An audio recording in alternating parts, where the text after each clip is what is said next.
যতদিন মুসলমান আপনি আমি আমরা আমাদের মা বোনেরা এক আল্লাহর গোলামি করেছিলাম, খোদায়ে পাকের লক্ষবার কসমকে বলছি, গোটা দুনিয়া আমাদের গোলামি করতে বাধ্য হয়েছিল। যেদিন থেকে খোদার গোলামি ছেড়ে দিয়েছি সেই দিন থেকে আল্লাহ নারাজ হয়ে গোটা দুনিয়ার আমাদের গোলাম বানিয়ে দিয়েছে। এরপরেও যদি না বুঝি, অতি বাস্তবটা দেখার পরেও যদি না বুঝি, ইমানের সঙ্গে যে ইবাদতের কথা আল্লাহ বলেছিলেন এরপরেও যদি না বুঝি যে আমাদের কতটাই ইবাদত জীবন থেকে সরে গেছে, শেষ কথাটা শুনি। এই জন্য নিয়ত করি যে আমাদের ঘরের 10 বছর থেকে ছেলে অথবা মেয়ে কেউ যেন বেনামাজি না থাকে। আমাদের বাড়ির 3, 4, 5 বছরের বাচ্চা বাচ্চিরা কোরআনের ইলম থেকে এরা যেন না ওয়াকিব না থাকে। ইলমি দিন শেখা ফরজ, ফরজে আইন।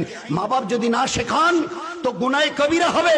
এই ছেলেরা ইলমি দিন আর আমালে দিন না শেখার কারণে আল্লাহর নাফরমানি করবে, আর এই বেটা বেটির নাফরমানির কারণে আপনি বাপ আর মা তাহাজ্জুদ ওয়ালা ওয়ালি, আপনাকে শেষে জাহান্নামে যেতে হবে। লিখে রেখে দিন ডায়েরিতে, জাহান্নামে যেতে হবে,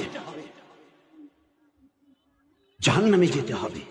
এই জন্যে আমরা যদি একটু আল্লাহর গোলামিকে মেনে নিতে পারি, তার হুকুমের উপরে চলার জন্য যদি একটু চেষ্টা করি, তো গোটা দুনিয়াকে আল্লাহ আমাদের গোলাম বানিয়ে দেখিয়ে দিয়েছিল। একটা লম্বা ইতিহাস,